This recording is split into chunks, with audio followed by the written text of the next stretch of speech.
Então tá, pessoal, vamos começar essa aula de arquiteturas avançadas. A ideia dessa aula é nós falarmos sobre memória virtual. Nós estamos interessados nessa aula em falar apenas de paginação, tá bom? Se você quiser saber um pouquinho mais sobre segmentação, então tem aula lá de arquiteturas, só de arquiteturas, né? Não arquiteturas avançadas, né? Ou uma aula mais aprofundada que tem a parte de segmentação. Então, aqui a ideia é a gente focar mais no que é utilizado hoje em dia, que é a paginação, tá? Maravilha. Então, bom, essa aula foi feita usando vários materiais, né? Krishna Azanovic, do Dussô e também do Onur Mutlu, né? Então, maravilha. Então, assim, vamos começar da introdução, né? E para a gente entender como que a gente chegou nessa ideia de memória virtual, tá?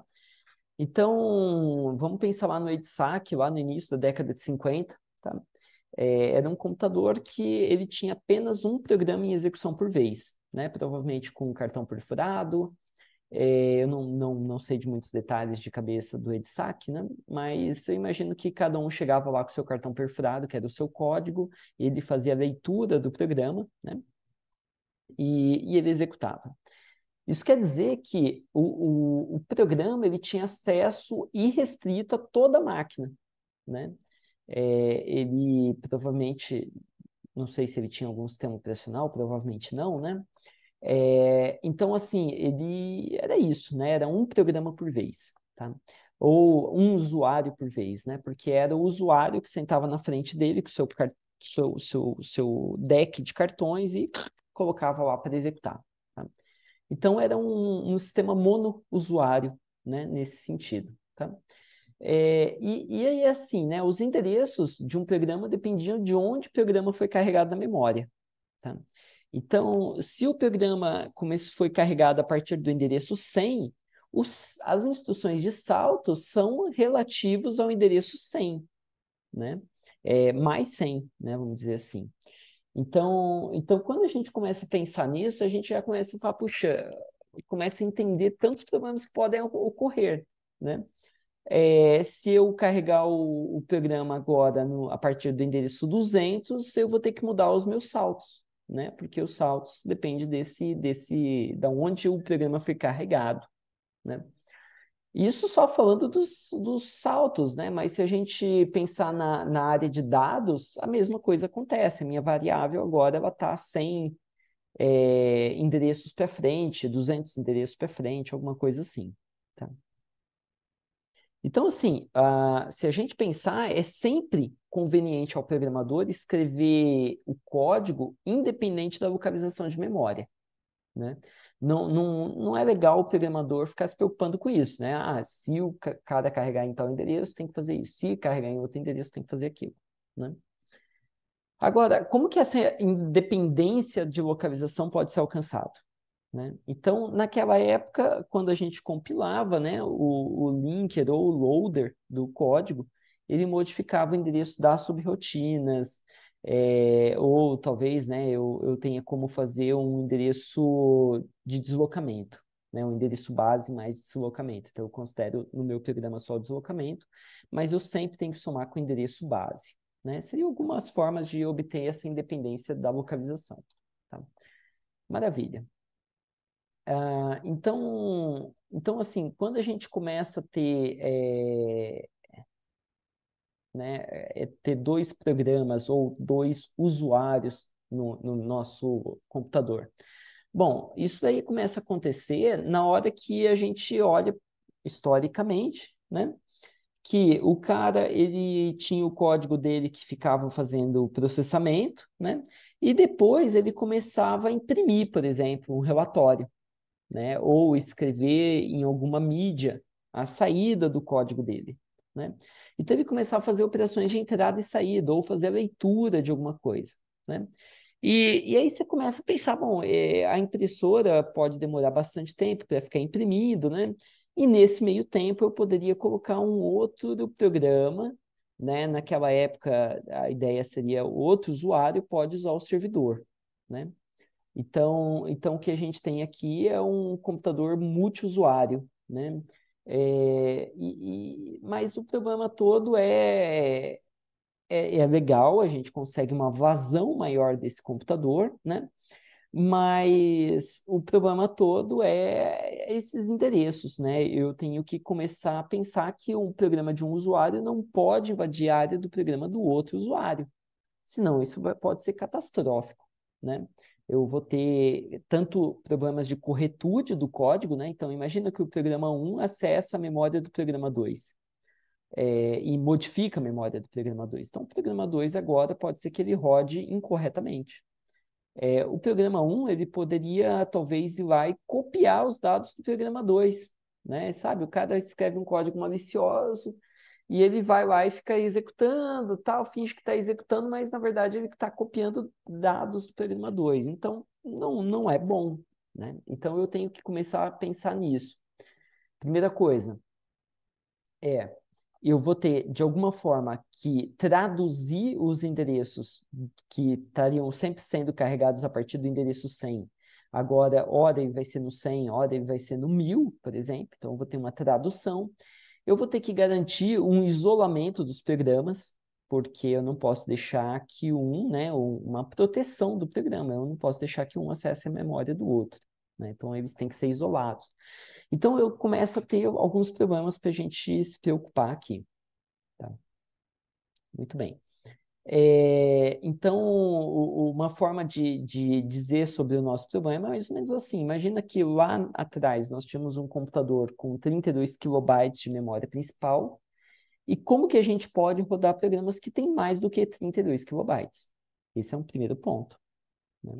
Então, parte não vai estar na memória principal, parte eventualmente vai estar no disco, vai estar em outra mídia, né? Como que eu posso permitir que vários usuários usem o computador ao mesmo tempo, né? Como que eu vou executar vários programas ao mesmo tempo, né?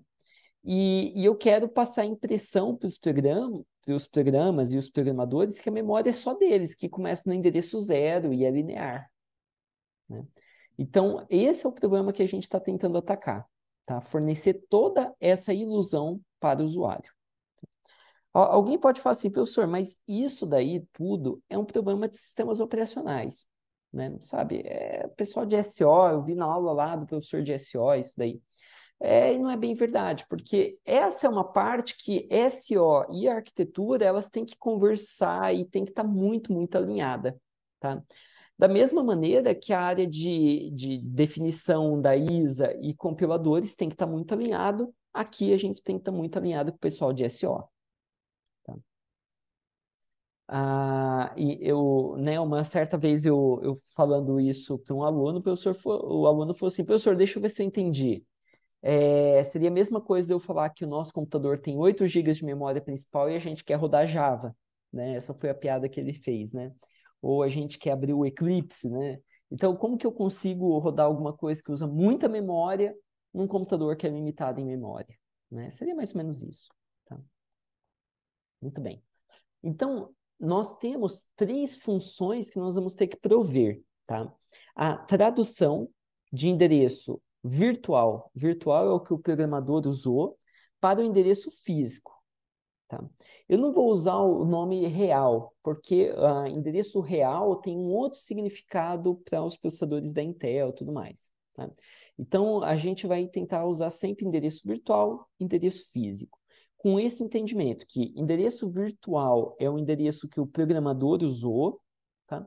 E endereço físico é o endereço da DRAM, onde realmente o dado está armazenado, tá? Então, a gente quer prover a tradução, a gente quer prover a proteção, tá? Então, eu quero prover permissão para acessar um determinado byte na memória, tá? Então, por exemplo, olha, você tem áreas de memória que elas não podem sofrer escritas, tem áreas de memória que elas não podem ser executadas, elas têm que ser somente lidas e escritas, elas são dados, elas não são para execução. Então, é esse tipo de proteção que a gente vai querer, né? E também, na hora que o programa tentar acessar uma área que não é dele, a gente também tem que proteger. né? Na verdade, a gente está protegendo os demais usuários, tá? Desse programa. Tá? E entenda que quando eu falo demais usuários, não quer dizer que tem eu e o meu irmão usando o mesmo computador. Não é isso, né? Quando a gente fala de demais usuários, a gente entende essa questão histórica, né? Que antigamente eu chegava com um programa e o outro usuário era o outro programa, tá? Então, quando a gente está falando de demais usuários, a gente está falando de demais programas, demais processos, tá? Muito bem. E, e essa memória virtual, né, ela que o programador usa, né, ela, parte dela vai estar na memória principal, na memória RAM, e parte pode estar no disco. E a gente vai querer ter uma extensão transparente, sabe? O programador não sabe onde está, ele simplesmente vai usar o endereço e o endereço vai, puf, aparecer para ele, sabe? Quando eu falar, eu quero endereço 1024, tá aqui o endereço 1024, mas de onde que veio? Você não se preocupa com isso, deixa que o pessoal de arquitetura e SO se preocupam por você, tá? Então, a gente quer prover essa memória virtual, tá? Essa extensão que o usuário não sabe onde está mais a memória, tá? Agora, então, entenda essas funções, são funções ortogonais, tá? Uma função ortogonal quer dizer que elas são em dimensões distintas, tá? Então, eu poderia, né, a tradução é uma dimensão, a proteção é outra dimensão e a memória virtual é uma terceira dimensão, sabe? Então, assim, eu posso tomar decisões quanto à tradução e essas decisões, elas não necessariamente impactam na proteção e na memória virtual, e vice-versa, tá? Agora, o que de verdade é o grande sucesso é a gente usar uma solução única que vai englobar todas essas, tá? A gente vai ter uma solução só que vai já, né, fornecer todas essas funções, tá? E basicamente, essa solução única, né, ela recebe um nome, né, que é o MMU, tá? MMU seria essa entidade mágica que vai fornecer essas funções, tá? MMU significa Memory Management Unit, unidade de gerência de memória. Tá? Então, a unidade de gerência de memória não necessariamente é alguma coisa que você vai tocar, né? Ele é um conjunto de software com hardware, tá? Então, não é uma coisa só, não é uma caixinha que você fala, vamos olhar a caixinha MMU. Não, não, não. A MMU parte da MMU vai ter implementado em software, parte vai ter em hardware. Tá? Algumas soluções em hardware, outras em software. Tá? Mas o conjunto, né, quem fornece suporte a essas funções é o tal do MMU, tá? Que a gente vai entender mais nessa aula. Maravilha. Então, a gente vai usar o Memory Management Unit e ele vai gerenciar essa hierarquia de memória, né, formado da memória principal e do disco. Lembrando que a memória cache, ela também tem que ser pensada de acordo com essa MMU, mas a memória cache a gente pode considerar como um sistema isolado, tá? A memória cache ela seria meio que independente do MMU, embora tenha algumas implicações, como a gente vai conversar. Muito bem. E o principal função, né, que o MMU tem que fazer é tradução de endereços virtuais para endereços físicos, tá? Então, a gente pode pensar o MMU como uma coisa muito simples, né? O conceito é muito simples. Imagina lá você que você vai ter, então, uma tabela de tradução, tá? E essa tabela de tradução, então, você vem chegando os endereços virtuais, né? E o que ele te dá são endereços físicos do outro lado, tá? Né, então, basicamente é isso que o MMU vai ter que prover, né? Uma tabela de tradução. E essa tabela de tradução também já vai ajudar na proteção de memória, na gerência de hierarquia. Então, eu posso ter informações extras nessa tabela de tradução que vai me fornecer essas outras questões aqui também. Tá? Então, conceito muito simples. Todo load que o programa faz são endereços virtuais. Logo, para eu acessar a DRAM, eu vou ter que traduzir em um endereço físico. Tá? E esse endereço físico significa realmente o endereço lá na DRAM. Tá? Então, essa daqui é a ideia. Tá? Tá. Então, basicamente, né, o que a gente está querendo fazer, então, a tradução de endereço virtual gerado pelo programa em endereços físicos, que é o endereço de memória principal. Tá ótimo. Então, o que a gente teria é mais ou menos assim. O processador, ele está executando PC mais 4, PC mais 4, PC mais 4, próxima instrução, próxima instrução, próxima instrução. Bom, só o PC já são endereços virtuais, né? Esses endereços virtuais do PC, para eu buscar a instrução, eles já vão ter que passar por alguma entidade dentro do DMMU que faz a tradução para endereços físicos, para eu buscar a instrução, né? Então, eu coloquei aqui dados, mas instruções também, né? Instruções, elas são zeros e uns, né? Então, elas ficam armazenadas na memória também. Então, a gente tem que entender que o simples fato de buscar uma instrução já requer a utilização da MMU, né? Embora a gente costume achar que o mais importante seja os loads e stores, né? Talvez tenha mais casos complexos em loads e stores, né? Mas toda instrução, todo PC é um endereço virtual que tem que ser traduzido para o endereço físico para buscar a instrução, tá? Então, tem essa entidade mágica chamada MMU. Por que eu estou enfatizando que é uma entidade mágica, né? Não é que é alguma coisa complexa, é alguma coisa obscura, não é. É porque eu tenho várias formas de implementar ela. Então, a gente não vai discutir muitas dessas maneiras. A gente vai ver uma maneira de implementar a MMU, tá? Mas existem outras formas. Tá? Então, a MMU é meio que a funcionalidade, mas não é exatamente a forma de implementação. Tá? Então, pode ser usando tabelas, pode ser usando funções hash, pode ser usando tabelas invertidas, pode ser outras maneiras. Tá? Então, beleza.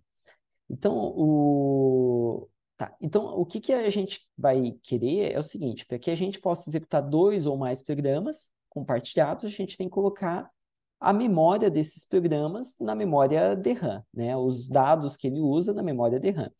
Os dados que ele usa significa a parte de... Deixa eu pensar aqui, né? Deixa eu tentar escrever. Agora sim.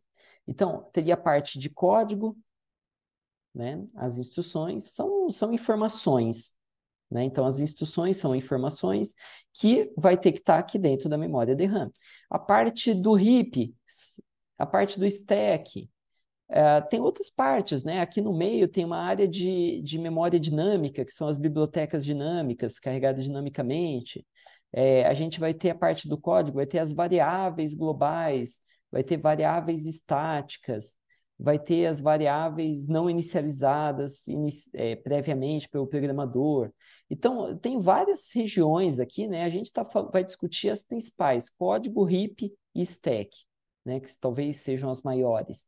Mas é importante a gente abrir nossa mente e lembrar dos conceitos de sistema operacional, de software básico, de que existem várias regiões de memória. Tá? Essas regiões de memória elas vão ter que estar aqui dentro da memória física. Tá? E o que é interessante é a gente considerar que existem essas regiões livres de memória. Então, essas regiões aqui, eu não preciso mapear elas dentro da memória física, né? Então, de verdade, embora o código nosso, né, ele possa ocupar o endereço 0 até 4 GB, se for um caso de 32 bits, né? um, um sistema operacional de 32 bits, não necessariamente eu preciso alocar os 4 gigabytes de memória, né? Eu só preciso, teoricamente, só as partes que eu estou usando. As partes livres, eu não preciso me preocupar. Muito bem. Então, alguém poderia falar, né, professor, se você não se preocupar com a parte livre, você só precisa dizer um registrador onde está o início e onde está o fim de cada um, né? Mas isso implicaria que eu preciso ter 4 gigas para cada programa que eu quero executar, né? E se a gente, né, pegar um terminal, né? Deixa eu tentar mostrar um terminal aqui. Se a gente pegar um terminal e dar uma olhada em quantos programas estão em execução, né, a gente vai ver que tem muitos programas em execução, né? Então, aqui o identificador do processo, tem até o processo 10.000 aqui. Então, são muitos, muitos programas em execução, né? Olha só, estou dando print page down aqui. Então, agora imagina que eu tenha que ter 4 gigabytes para cada um desses programas, né? É inviável. Tá? Então, por isso a gente precisa de alguma maneira, né, de dividir nosso código em porções menores e só alocar as porções que realmente são úteis. Tá? E também garantir a tradução e a proteção, né, dessas regiões de memória. Tá? Muito bem. Joia, então a gente já conversou. Então, vamos discutir a solução, que é a solução paginação. Tá? Existe outra forma de fazer, que seria a segmentação, né? Que seria dividir meu código em regiões e alocar essas regiões de forma contígua. A gente não vai abordar isso. A gente vai abordar a paginação, que é o padrão de fato da indústria. Né? Muito bem. Então, por que usar a paginação, né? Primeiro, porque ele vai ser um mecanismo simples para fazer essa tradução de endereço virtual para endereço físico, para endereço da realidade da memória física. Tá? Então, o espaço de memória físico e virtual vai ser dividido em blocos chamados de páginas. Tá? Então, esse é o conceito básico. Tá? O conceito básico então, assim, deixa eu tentar ilustrar, né? Imagina que nós temos a visualização de um programa, o endereço virtual daquele programa. Eu vou ter o programa vermelhinho, então, e eu vou ter o programa azulzinho. Tá? Vocês devem estar vendo aí bem leve na tela, né? Um, um sombreado, né? Tudo bem. E eu tenho a minha memória principal, né? Essa memória pode ter o tamanho que for. Então, o conceito básico da paginação eu vou quebrar o meu programa, a minha memória virtual em blocos de tamanho fixo, tá? Que são as páginas. Tá? Então, muito bem. Tá? E aqui o programa 2 também, quebrado em páginas, sempre do mesmo tamanho. Embora eu não consiga desenhar do mesmo tamanho, imagina que elas são sempre do mesmo tamanho. Tá? Tá, muito bem. Por outro lado, a memória RAM, tá? Ela vai ter a memória DRAM, né? A memória principal, tá? Ela também vai ser quebrada em pedaços do mesmo tamanho. Só que aqui a gente vai chamar de page frames, tá? Page frame. E então a gente tem a página e a moldura da página. Então, frame é moldura, né, em inglês. Então, nós temos, de um lado, a página e a moldura.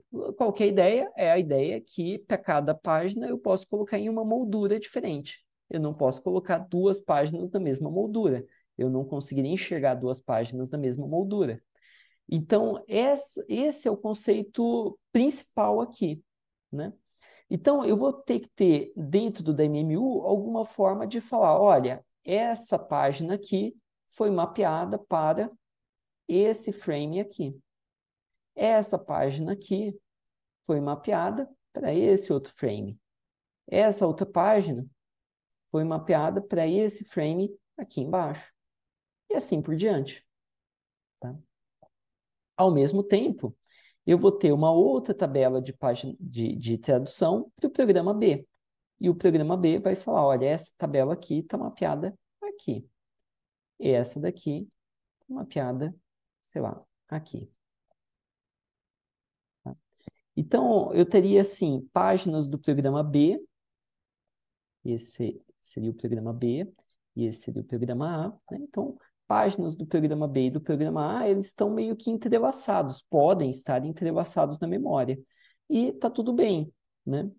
Por quê? Porque toda página tem o mesmo tamanho. Tá? Então, a gente talvez possa mudar isso no futuro, né? Talvez nem todas terem o mesmo tamanho, a gente vai ver formas de fazer isso. Mas vamos considerar basicamente todas as páginas do mesmo tamanho, e um padrão bem comum é 4 kilobytes. Tá? Igual lá quando a gente estava falando de memória cache, né? A gente falou de linha de cache.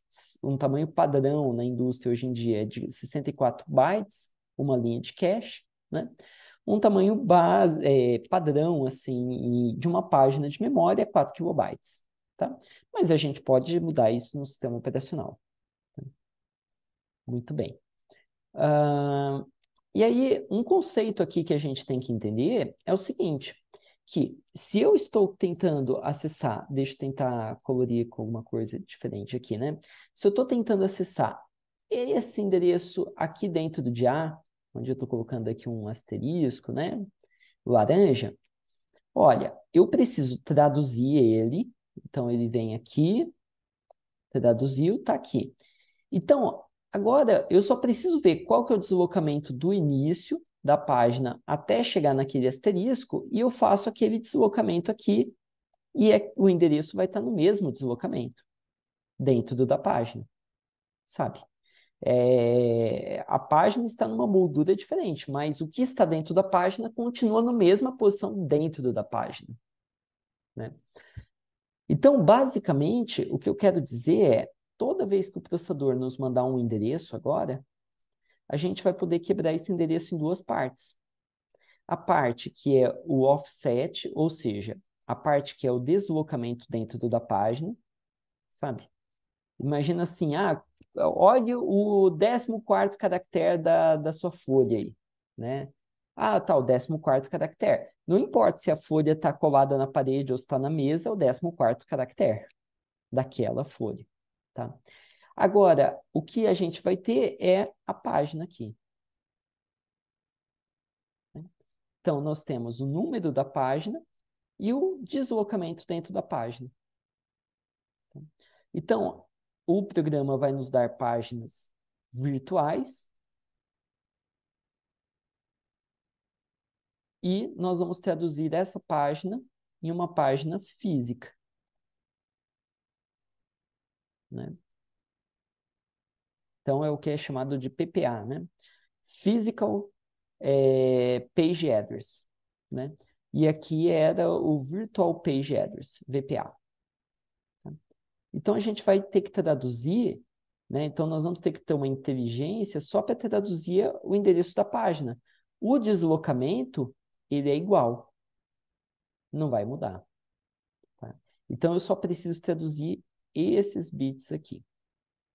Então, seria mais ou menos isso, né? A gente vai ter o deslocamento, que é direto, mas a virtual page number tem que ser traduzido para physical page number, né? Através de uma tradução aqui. Novamente, a tradução pode ser uma tabela de tradução, pode ser uma função de tradução, pode ser várias maracutaias, vamos colocar dessa forma. Muito bem. Agora, só para fazer um exercício mental, né?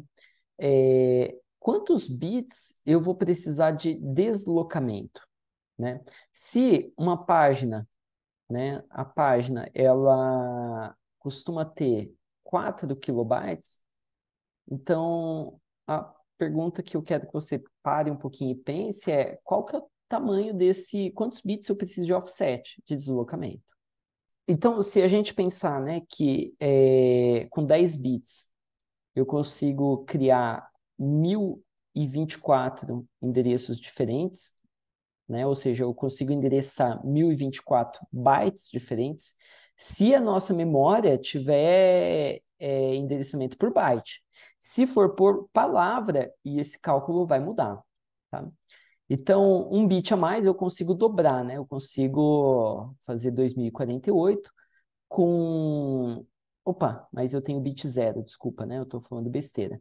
Então, eu tenho do bit zero até o nono, eu consigo 1024 endereços. Com um bit a mais, eu consigo 2048 endereços, né?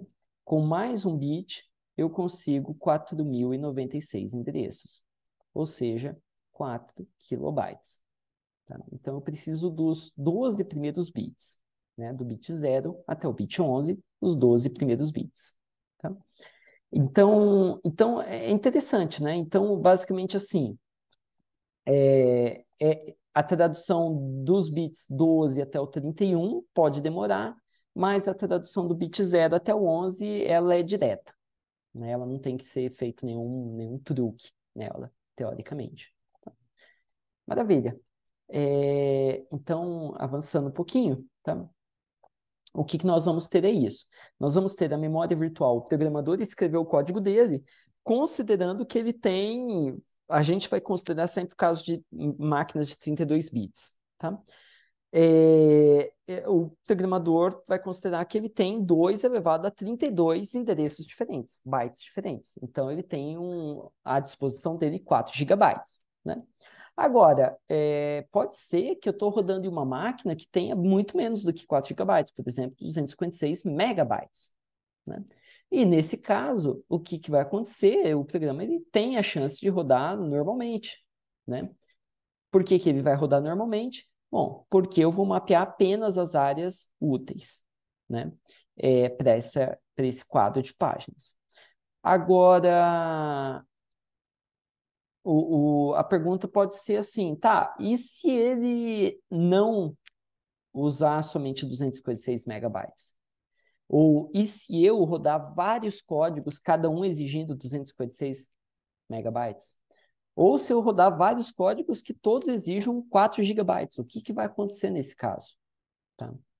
Então, o que vai acontecer é que algumas páginas vão ficar no disco, tá? E a gente vai fazer uma troca de páginas toda vez que a gente precisar de uma página.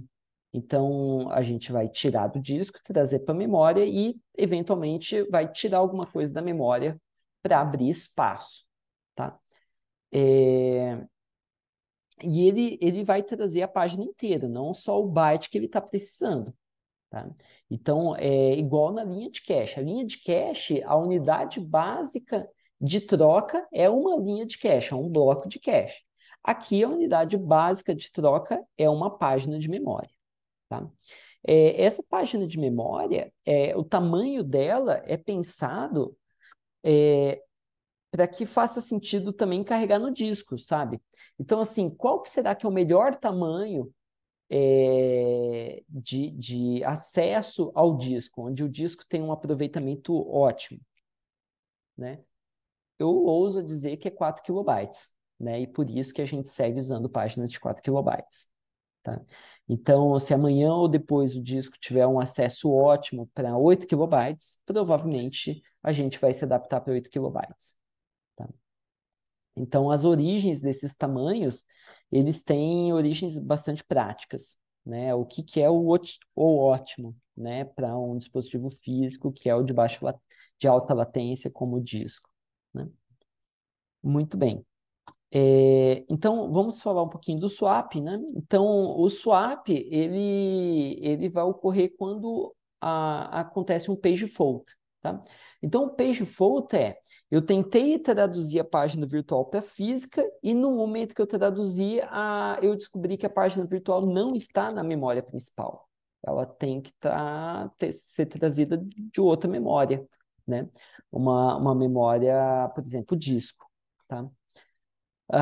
Então, essa ocorrência, né, da página virtual não estar na memória é chamada de page fault. No momento do page fault, acontece o swap. Tá? Então, o swap é um mecanismo automático de gerência de memória que vai trazer né, para a memória principal os dados que estão no disco. Tá? Então, pensa assim, né? A memória principal, por que que nós temos... Vamos partir da origem, né? Por que que nós temos uma hierarquia de memória? Bom, porque eu consigo fazer memórias pequenas e rápidas ou grandes e lentas. Eu não consigo fazer memórias grandes e rápidas. Senão, se eu conseguisse, não teria uma hierarquia de memória. Tá? Tudo bem. Partindo desse princípio, a gente quer saber assim, tá? Qual que é a ordem de grandeza do tempo de acesso? A memória principal vai demorar centenas de nanosegundos. A memória secundária, o disco, aí vai talvez centenas de milissegundos. Tá? Então, é mais ou menos isso. Tá? Então, quando a gente fala de um mecanismo automático, eu não estou falando que é um mecanismo em hardware para fazer o swapping. Eu estou falando que é um mecanismo automático do ponto de vista do programador. O programador não tem que se preocupar em fazer essa gerência de memória, mas vai ser feita pelo sistema operacional, provavelmente. Tá? Então, vai ser feito por software. Tá? Então, basicamente assim, algumas páginas virtuais, alguns endereços virtuais estão na memória física, outros estão mapeados para o disco. Tá? E quando eu acessar esse endereço que está mapeado para o disco, olha, é bom que eu traga ele para a memória RAM. Por quê? Porque nós temos a localidade, né, as teorias de localidade espacial e temporal, que dizem que, teoricamente, né, a probabilidade de reacessar aquele dado no futuro ou acessar dados próximos é muito alto. Por isso que eu faço o swapping. Maravilha. Agora, se eu começo a fazer um excesso de swapping, né, é o que a gente chama de trashing, tá? O trashing, você consegue ver ele acontecendo, né? Uma das formas que eu costumo ver ele acontecendo na minha máquina, por exemplo, é quando eu pego um código grande que eu vou compilar, né? E eu uso lá a flag de compilação do GCC -J. O J ele usa multithreading. Então é como se ele rodasse cada parte do meu código, né, os arquivos isolados ali, e ele vai usar uma chamada GCC, né? E o GCC usa bastante memória para montar todo o mapa das instruções e tudo mais, né? As tabelas semânticas, né, e tudo mais. Então, ali é uma hora que você começa a ver os trashing, porque ele começa a jogar a página do outro processo para do disco, e aí o outro processo não consegue avançar, e aí ele joga a página do primeiro para o disco, e a página...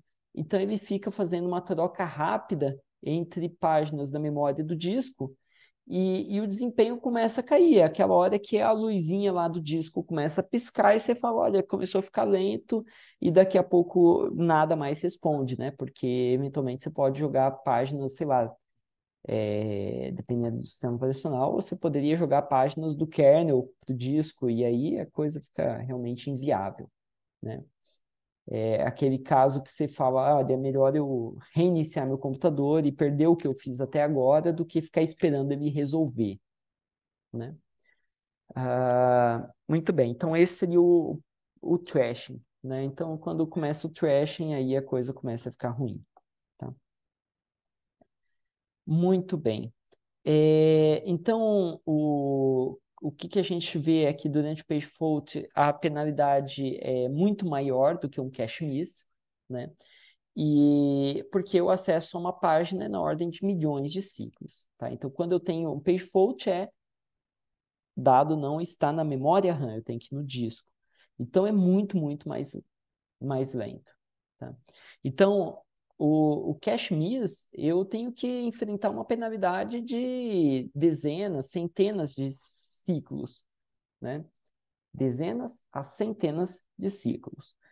A page fault são, sei lá, bilhões de ciclos de máquina, tá? Então, um cache miss eu tenho que resolver em hardware, porque é muito rápido para resolver um cache miss. Um page fault, como ele demora tanto, eu posso resolver por software, porque tem tempo disponível, sabe? Mas o que eu quero, né, é que a taxa de page float seja muito, muito, muito menor do que a taxa de cache misses. Então tá. Então a questão é como que essa tradução e a proteção funciona, como a MMU realmente funciona. Então a gente já entendeu o conceito por trás, né? A gente vai quebrar nosso programa em pedaços de 4 KB, esses pedaços vão ter uma tradução e a gente aplica o deslocamento. Ora vai estar na memória RAM, ora vai estar no disco. Ótimo. Mas como que realmente a gente faz a tradução? Então, agora a gente vai começar a falar da tabela de páginas. Tá? Existem outras formas de fazer, mas a gente vai abordar a tabela de páginas, que é a mais clássica e tudo mais. Então, a gente quer transformar o endereço original no endereço real, no endereço físico, tá? E as tabelas de página, elas guardam essa correspondência. Então, é uma grande tabela que guarda as correspondências. Então, vamos pensar nessa tabela juntos. Tá? Imagina só eu ter uma grande tabela, tá? Daqui a pouco a gente pode tentar calcular o tamanho dessa tabela.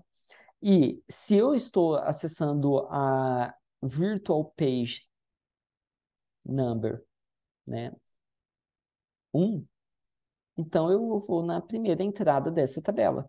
A primeira entrada dessa tabela vai me dizer a qual page frame está alocado aquela página de memória. Então, se eu acessar a 74, eu venho na entrada 74, e a entrada 74 tem o quê? Tem o endereço de tradução. Tá? Então, o conceito da tabela é muito simples, é uma tabela de tradução. Tá? Joia. Agora, vamos ver onde que o problema aparece aqui. O problema, a complexidade começa a aparecer quando a gente começa a calcular o tamanho dessa tabela. Tá?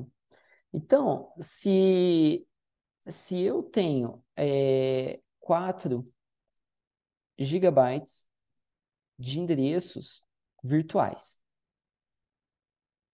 né?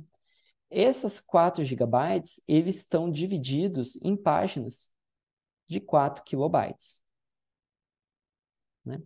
Então, basicamente, eu tenho 4 vezes 10 elevado à nona, dividido por 4 vezes 10 elevado à terceira, né?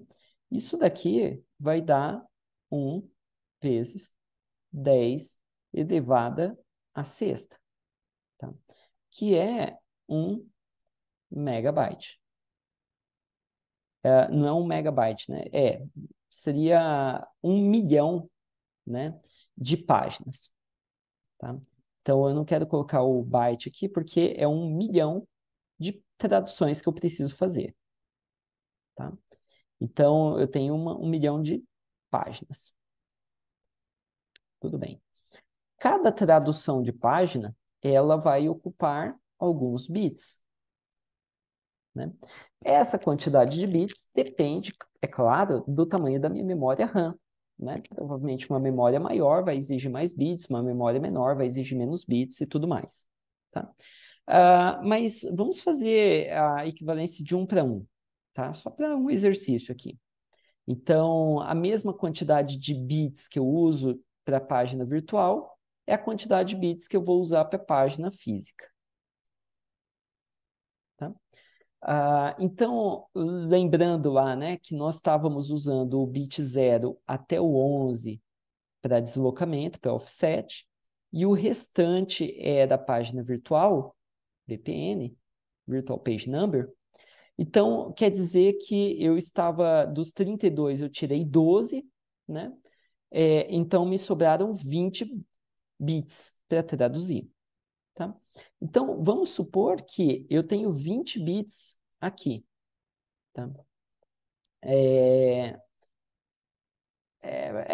Vamos supor que é 20 bits. Então, quer dizer que eu tenho 20 megabits de dados sendo armazenado nessa tabela. né? Vamos arredondar isso daqui, né? Cada 8 bits é 1 byte, né? Então, vamos supor que aqui eu vou precisar de alguns bits a mais, e isso daqui vai me levar a 3 bytes, tá? Porque são os bits de controle, o bit que vai indicar se está no disco. Eu posso pensar em uma série de outros bits aqui que sejam interessantes, tá? Então, quer dizer que eu preciso de, teoricamente, 3 megabytes para essa tabela de tradução. É o quanto ela ocupa de armazenamento, tá? Muito bem. A questão é onde eu vou armazenar essa tabela. Essa tabela ela tem que ser armazenada em algum dispositivo, né? Ela não vai habitar nosso imaginário, né? Ela vai estar fisicamente em algum lugar, armazenada. Onde que nós vamos armazenar ela? Bom, nós vamos armazenar ela dentro da memória RAM, tá? Então, a nossa tabela de tradução, tabela de páginas, ela vai estar armazenada na memória RAM. Agora, eu vou pensar no seguinte, qual que é o tamanho básico de armazenamento da memória RAM? A gente tinha definido que era uma página. Então, aqui é o momento que você não pode piscar, que senão você vai perder o fio da meada. Para eu armazenar 3 megabytes na memória RAM, eu vou quebrar esses 3 megabytes em páginas distintas, né? Então, uma parte dessa tabela vai ficar aqui, uma parte dessa tabela vai ficar aqui, outra parte da tabela vai ficar aqui, outra parte da tabela vai ficar aqui, né? Então, a gente já começa a ver que a gente vai precisar, talvez, de 1000 page frames, não é isso? 1000 page frames para abrigar essa tabela toda. Tá? Menos que 1000, né? Menos que 1000, mas vamos arredondando as coisas. Tá?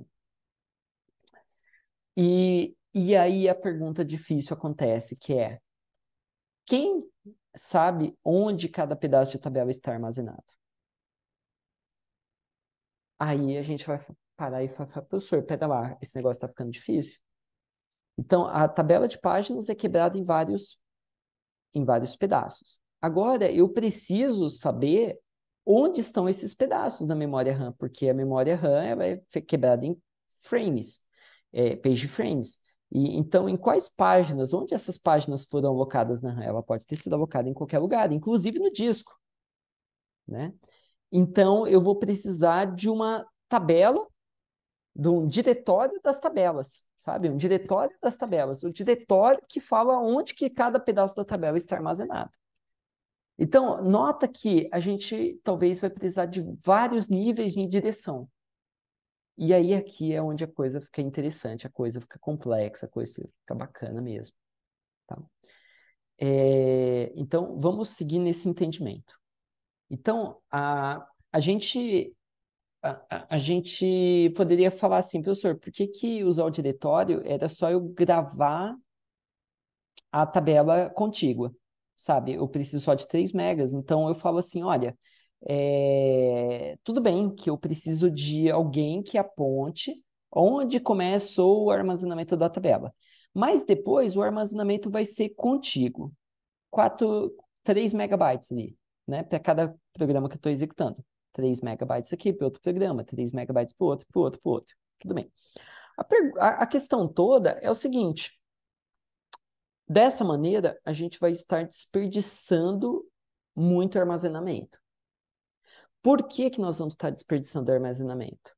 Por causa de alguma coisa que eu falei no início da aula, que se a gente olhar o espaço virtual de um programa, ele tem lá a parte de código, né, a parte text, né, que é chamada, né, então essa parte aqui é chamada também de text, onde fica o código. A gente vai ter algumas variáveis que foram inicializadas, variáveis estáticas, globais, né, inicializadas. Talvez vai ter uma área de variáveis não inicializadas, globais não inicializadas. E aí a gente vai ter a nossa área de heap, que vai crescer, né? que são os mallocs, né, que a gente vai fazendo, alocação dinâmica, criação de objetos, seja lá o que for, e a parte do stack que também vai crescendo, né? Mas eu tenho uma grande, aqui está fora de escala, obviamente, mas basicamente tudo isso daqui é livre. Eu não estou usando. Então, um código de Hello World, né, ele estaria ocupando 3 megabytes para a tabela de páginas, sendo que ele é um código que só tem aqui, sabe, é o Hello World, é minúsculo o código. Ah, mas só para o Hello World eu já tive que alocar 3 megabytes, né? Só para a tabela de tradução, entende? Não é nem para o código em si. Então, é o código mais 3 megabytes para o Hello World. Então, a gente teria essa penalidade, tá? Professor, mas tudo bem, essa penalidade é ruim, mas não é pior a gente ter o diretório? Olha, aí depende, né? Depende de quantos programas a gente está usando, quantos programas o SO costuma usar, né? Eu mostrei agora há pouco o meu terminal com aquele monte de processos. Então, cada processo daquele ocuparia pelo menos 3 megabytes, mesmo que ele seja uma coisa muito menor do que isso, tá? Então, esse é o ponto de eu não querer usar contigo, né? Talvez seja melhor eu só alocar a tradução dos trechos que realmente são úteis, sabe? Então, um código Hello World só teria a tradução dessa primeira parte aqui e dessa última parte. E pronto, né? Eu não preciso alocar, traduzir o resto. Tá? Então, tem motivos fortes, né, para a gente não fazer dessa maneira. Tá? Muito bem. Então, vamos avançando um pouquinho mais. Tá? Então, basicamente, a gente precisa ter a Virtual Page Number. O Virtual Page Number vai indexar o Page Table. O Page Table, ele guarda um ponteiro para a memória física ou para o disco, né? E dizendo se o bit está válido ou não, ou presente não, ou não, né? Eu acho que válido não seria um bom nome, seria presente, né? Presente na DRAM, tá? Ele pode ter o bit válido, mas vai ser outra coisa que a gente já vai conversar. Tá? Maravilha. Então, olhando melhor o physical page, a tabela de tradução, o page table, né? A gente pega um endereço qualquer do load, por exemplo, pegamos aqueles bits. Nós vamos ter um registrador, que é o page table register, né? Esse seria o nome genérico dele, tá? E o page table register é o que vai apontar para onde está o início do page, do page table. Tá? Então, pensando na memória RAM, né? O page table vai ter em algum local da memória RAM, e esse physical, o page table register, aponta para o início, né, dessa tabela. Tá? Muito bem. Então, a questão é onde as tabelas ficam guardadas, e as tabelas ficam guardadas na memória principal, né? Então, a gente já começa pensando assim, né? Tá, então esse valor desse registrador, ele é um endereço virtual ou um endereço físico? Pense um pouquinho. Então, se a gente pensar, né, que ele é um registrador que aponta para onde está a tabela de páginas, e a tabela de páginas está na memória RAM. Memória RAM é somente endereço físico. Então, aqui dentro é um endereço físico, tá? Porque se fosse um endereço virtual, eu teria que traduzir ele também, né? Então, a gente vai trabalhar com endereço físico aqui. Muito bem. Então, a visão de multiusuário, né, ou de múltiplos programas executando cada programa tem seus endereços virtuais, tá? Então, vai ter esse programa magenta, o programa cinza, o programa verde, né? E cada programa vai ter a tabela de tradução, a tabela de páginas daquele programa. Então, essas tabelas de páginas são isoladas uma das outras, né? E essas tabelas de página apontam para a memória física. Tá? E ainda eu vou ter as tabelas de página do sistema operacional, ou do kernel. Tá? Então, essa é a ideia, né? Maravilha. O tamanho das páginas, né? Eles costumam variar de 4 megabytes até 64 bytes até 4 megabytes, tá? Então, se eu tenho um tamanho de página muito pequenininho, né? É legal porque quando eu trago do disco a página é bem rápido. O problema é que o tamanho da tabela de tradução aumenta, né? Quando eu tenho páginas grandes, o tamanho da tabela de tradução diminui, né? Então, diminuiria aqui 1000 vezes, né? Saindo de 4 kilobytes para 4 megabytes de página. Tá? E só que, para buscar em disco, eu tiro alguma coisa da memória muito grande e busco alguma coisa do disco bastante grande. Tá? Então, essa que é o trade-off, né? Essa troca que existe. Tá? Muito bem. Então, a gente pode imaginar que se eu estou usando sempre, sei lá, um software gráfico, sabe? Sei lá, um Photoshop da vida, um GIMP da vida, né? E eu estou trabalhando com imagens bastante grandes, talvez o ideal seja páginas bem grandes, porque eu tenho que fazer poucas traduções, né? Talvez eu reaproveite uma tradução de alguma maneira, né? Enquanto se eu quebrar em tabelas, em páginas muito pequenininhas, para acessar uma imagem, cada pedaço da imagem vai estar em uma tabela, uma página diferente, né? Então, isso seria bastante ruim, tá? Muito bem. Então, assim, a gente tem alguns casos, né? Por exemplo, o Pentium, né? Você consegue selecionar páginas de 4 KB ou 4 megabytes, né? Isso não pode ser só uma escolha do Pentium, né? Claro que tem que ser um suporte ao SO, tá? A gente está falando de arquitetura aqui, mas tem toda a área de SO envolvida, tá? Então, o Motorola MC88200, né, ele tinha páginas de 4 kilobytes para o programa do usuário e 512 kilobytes para o programa do sistema. Então, você vê algumas variações assim. Sistemas embarcados é mais comum a gente ver variações. Tá? Tá. Então, vamos lá. Fechando alguns pontos aqui. Cada processo tem a sua própria tabela de páginas, ou seja, a tabela de tradução. Tá? Então, o compilador, ele usa somente endereços virtuais, ele não tem que se preocupar com nada de tabela de páginas, nada disso. O programador lá em Assembly só se preocupa em endereços virtuais. Então, ele só se preocupa em escrever um código que vai do endereço 0 até o 4 gigabytes, o que é muito bom, né? Muito conveniente. Tá? Muito bem. O sistema operacional é responsável por alocar o espaço físico para o endereço virtual de cada processo. Então, eu vou carregar um processo, então essa página aqui, o sistema operacional vai carregar na memória física em tal lugar, né? Ele começa a fazer isso, tá? O hardware tem um registrador especial, né? Eu acho que, se eu não me engano, o da Intel chama CR3, tá? Não tem nada a ver com o Cristiano Ronaldo, né? O jogador de futebol. Ele só tem a ver com um ponteiro para o início da tabela de páginas. Tá? Muito bem. E aí o SO escreve dentro desse cara aqui. Tá? Então é o SO que escreve. Então eu não posso mudar, né? O próprio programa não pode escrever nesse registrador, porque isso seria uma brecha de segurança absurda, né? Porque o sistema operacional ele tem um nível mais alto de privilégio, então o sistema operacional, sim, ele tem o privilégio de escrever no CR3 e falar qual é o endereço físico.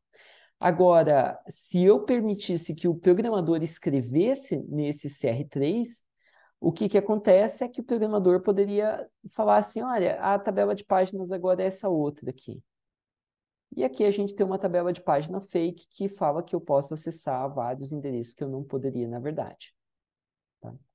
Então, parte aqui depende de segurança, então depende de escalada de privilégios. Tá? Muito bem. Então, a tradução de endereço virtual para físico, a gente está falando somente da paginação, mas como eu já disse, né, existe a segmentação e sistemas legados, igual ao x86, tem os dois, tem segmentação mais paginação. tá? Embora a segmentação ela fique no modo meio que desativado, mas ela continua existindo, tá? Muito bem. Tá. Então, o mecanismo de troca de páginas entre memória principal e memória secundária, o disco, né? Ele não é visível ao software, tá? Ele é transparente ao software, né? O software não enxerga ele, tá? E tudo isso é feito pelo SO, tá? Muito bem. Tá. Então, a NMU também é usada para proteger pedaços de memória. Então, a gente já começa a pensar que aquela tabela de tradução pode ter alguns bits a mais para ajudar a proteger, né? E a gente tem que começar a pensar que, olha, o registrador que aponta para a tabela de páginas, ele não pode ser qualquer um que escreva. Então, esse tipo de coisa, tá? Tá. E nota, né, que quando eu troco de execução um programa por outro programa, as páginas de um programa ficam lá na memória, né? E o outro programa vai usar espaço de memória livre ou, eventualmente, vai começar a fazer swap de disco. E essa paginação é indispensável para qualquer sistema operacional moderno, tá? Muito bem. Então, a próxima questão né, eu já tinha adiantado um pouco, que é se a tabela de páginas está na memória principal, quando é necessário acessar a memória? Na realidade, são dois acessos necessários. Então, imagina só, vamos desenhar aqui a RAM, né, e a memória virtual, tá? Então, Virtual Page Number, e aqui nós temos os Physical Page Number, né? Ótimo. Então, na hora que eu vou acessar, traduzir do virtual para o físico, eu preciso passar na tabela de tradução. A tabela de tradução, vamos supor que ela está armazenada na memória RAM, né?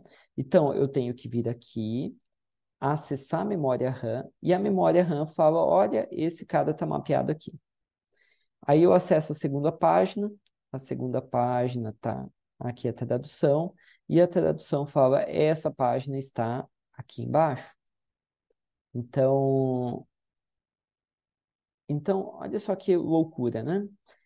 Quando eu quero acessar a memória RAM, na verdade foram quantos acessos necessários? Olha, para cada vez que eu tentei acessar a RAM, eu acessei uma vez para traduzir e a segunda vez para obter o dado, né? Então, na verdade, um acesso gerou dois acessos à RAM. Um para tradução e o outro para acessar a memória, de verdade, tá? Como eu já adiantei, se essa tabela não for contígua, talvez um acesso à RAM vai se transformar em 3 ou 4 acessos à RAM. Por quê? Para conseguir fazer a tradução, tá? Então, um acesso, né, à memória, ele vai ter o acesso de verdade aos dados, mas eu posso ter várias fases de tradução, tá? Então, isso é importante a gente começar a pensar, tá? Se você está um pouco, né, você gosta de imaginar alguma coisa, você pode parar ou anotar para você imaginar mais tarde sobre o que acontece num sistema virtualizado, tá? Aí você vai explodir um pouquinho a mente, tá? Mas é importante a gente pensar nesses conceitos. Joia. Então, a resposta, né, o primeiro acesso vai ser para a tabela de páginas, para traduzir, e o segundo para realmente pegar o dado, tá? Então, aqui é interessante, né, porque aqui a gente começa a entender por que a memória cache é tão importante. Por que tem tanta pesquisa feita em cima da memória cache? Porque uma falta de dados na memória cache talvez não impacte em um acesso à memória RAM, mas vários acessos à memória RAM. Então, eu preciso garantir, né, essa memória cache funcionando muito bem, tá? Ou talvez, mesmo assim, vai ter vários acessos, como a gente vai ver no final da aula. Muito bem, então, se a gente quer guardar a tabela de páginas dentro da MMU, né? Muito bem, a gente já fez o cálculo do tamanho da tabela de páginas. Muito bem. E agora a gente vai falar de uma técnica em hardware que é para reduzir a quantidade de acesso à memória quando eu vou fazer a tradução de páginas. Tá? Então, a ideia é usar um buffer das traduções mais quentes, sabe? Quais são as últimas traduções? Então, as últimas traduções, em vez de eu deixar lá na memória RAM, eu guardar em um buffer. Tá? Então, esse buffer, né, ele é comumente chamado de TLB, Translation Look Aside Buffer. Tá? Só TLB, né? A maior parte do pessoal só se refere a TLB. A ideia do TLB é ser uma memória cache das traduções mais quentinhas, sabe? As traduções que mais ocorrem. Tá? Muito bem. Então assim, a tradução de endereço é bastante cara. Então, numa tabela de páginas que tenha um nível ou dois níveis, né? Vou precisar de vários acessos até acessar de fato o dado. Então, a ideia é que se a tradução já tiver no TLB, então eu só preciso de um acesso à RAM para realmente fazer. Tá? Então, o que eu estou tentando, eu vou tentar ilustrar, né, esse conceito, é o seguinte, né? O que a gente está tentando fazer, um pouquinho aqui, que às vezes esse cara não me ajuda a desenhar. Então, toda vez que eu quero traduzir, né, um endereço virtual para endereço físico, eu olho dentro dessa cache chamada TLB e eu vejo se a TLB já não tem essa tradução. Por exemplo, falando, olha, a tradução da página 1 é página 77. Ou seja, a página virtual 1 está armazenada na posição, na página, no frame 77 da memória principal. Sabe? Então, claro que eu ainda continuo tendo aquela tabela enorme de 3 megabytes de traduções, onde a primeira entrada estaria escrito 73. Tá? Mas a ideia é que depois da primeira tradução, do primeiro acesso à primeira página, eu guarde no TLB como se fosse o mesmo comportamento de uma cache, eu guarde na TLB essa tradução mais quentinha. Tá? Então, as traduções mais úteis eu guardo na TLB. Essa que é a ideia do TLB. Então, beleza. Então, quando eu comecei a aula falando que existe uma entidade, né, que não é muito palpável, chamando MMU, o MMU ele é formado pela tabela de tradução, a tabela de páginas, né? Então, vou colocar assim, tab de páginas, que é essa tabela enorme aqui, né? Então, essa tabela enorme faz parte da MMU. A TLB também faz parte do MMU. A TLB ela não é essencial, mas ela é essencial se você quiser alto desempenho. Tá?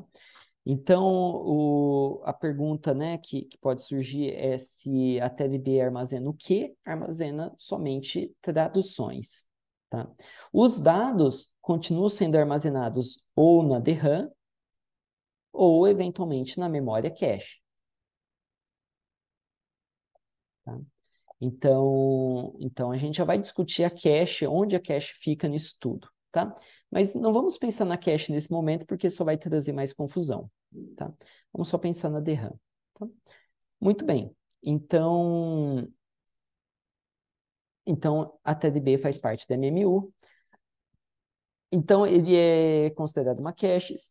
Se a gente pegar um processador moderno, ele tem TLB de primeiro nível, TLB de segundo nível, como se fosse a cache mesmo. A cache não tem a cache de L1 e a cache L2.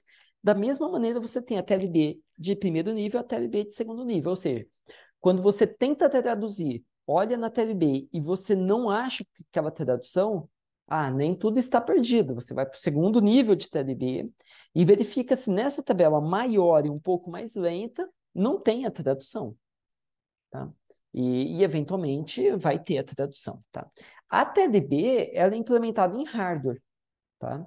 Então, essa daqui é um truque em hardware para auxiliar o sistema operacional na tradução de páginas, tá?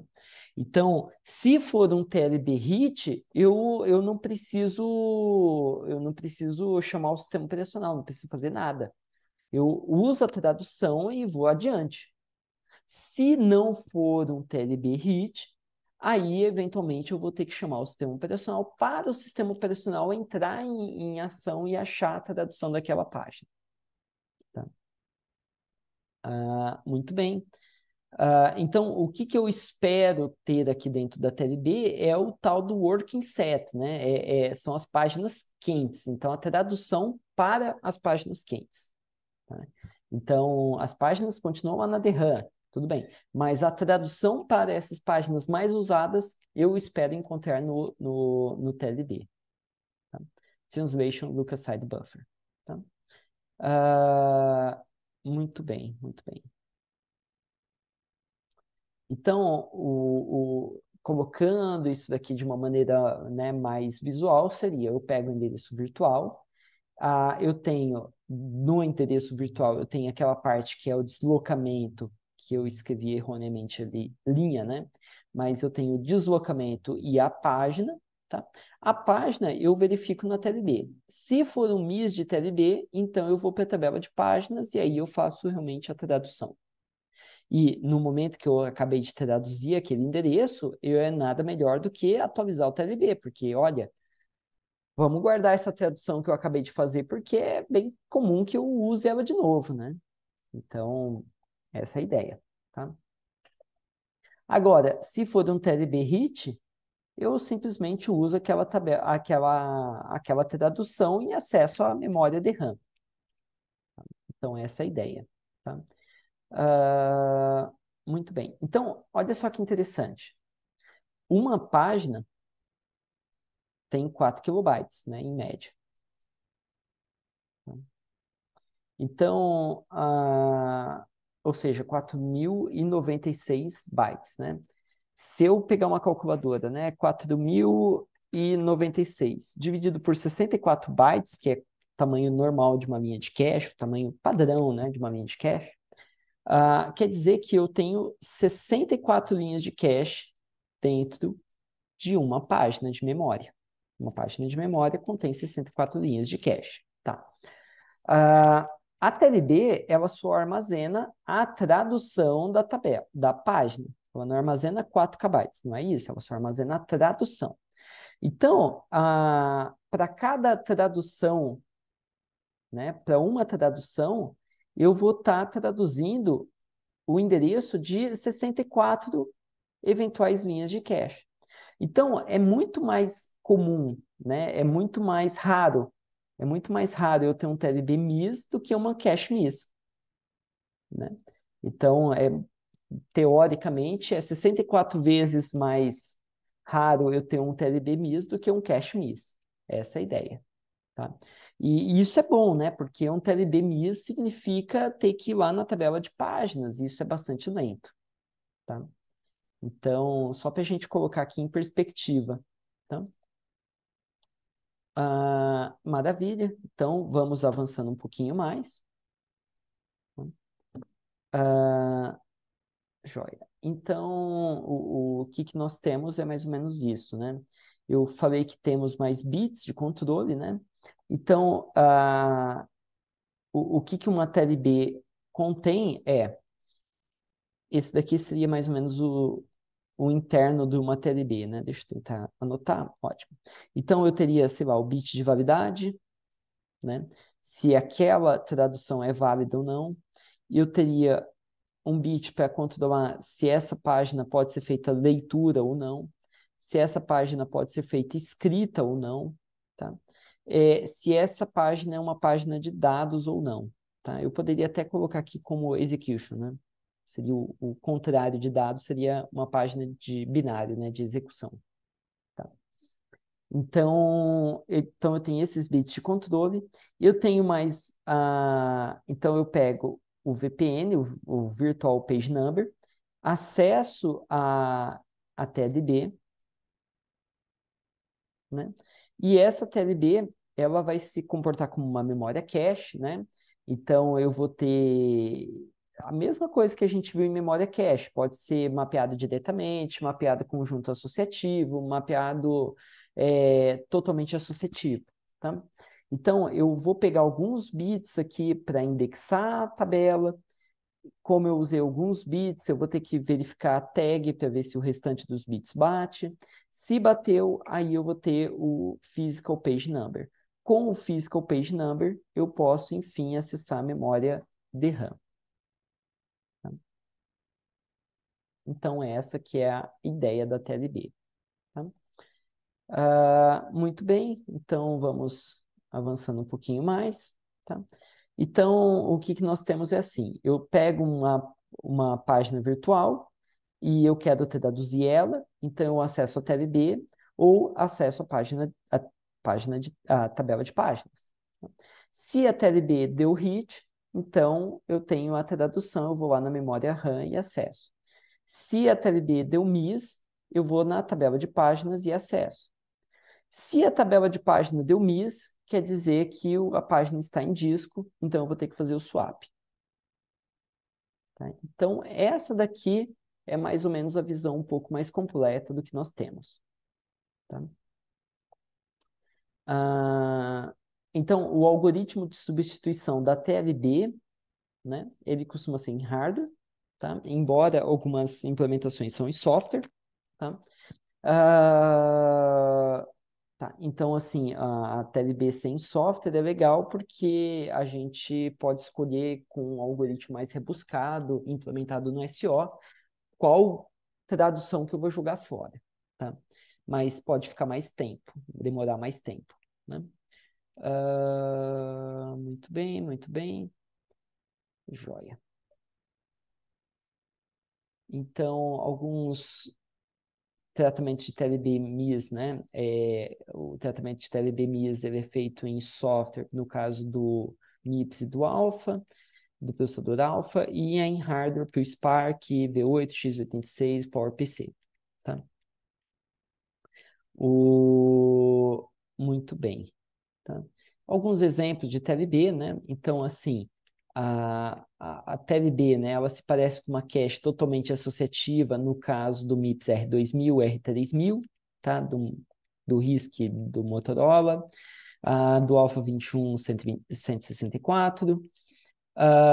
Agora, a TLB ela costuma aparecer como conjunto associativo para os processadores Intel, e nos processadores Intel, igual o Sandy Bridge, temos a TLB para instruções, TLB para dados e o TLB de segundo nível. Tá? Então, a gente tem vários TLBs aqui. Tá? Então, o que a gente não pode confundir, né, para a gente ir terminando essa aula? A gente não pode confundir page fault com TLB miss, né? Então, TLB miss eu não tenho a tradução. O page fault quer dizer eu não tenho a página em RAM. Tá? Então, page fault significa eu vou ter que acessar o disco. Um TLB miss significa eu preciso acessar a DRAM para traduzir a minha página. Tá? E não confunda com o segmentation fault, que é outra coisa. Tá? A segmentation fault a gente vai falar mais para frente, tá? Do que é, mas não é um page fault. Tá? Muito bem. Então, o passeio completo para a gente encerrar nós vamos traduzir o endereço virtual para o físico, né? Então, primeiro, a MMU consulta TLB, usando o endereço virtual. Se for um TLB hit, ótimo, eu já tenho o endereço real, o endereço físico, eu vou lá e acesso memória DRAM. Se for um TLB miss, então eu preciso fazer a tradução, né? Então, eu vou ter que, a MMU, né, esse mecanismo, essa entidade, né, vai ter que fazer a tradução, tá? E, muito bem, uma vez que eu tenho a tradução, eu posso ter dois casos, o page hit ou o page fault. né? Page hit é a memória está na DRAM. Page fault é a memória está em disco, eu vou ter que trazer do disco para a memória RAM. Tá?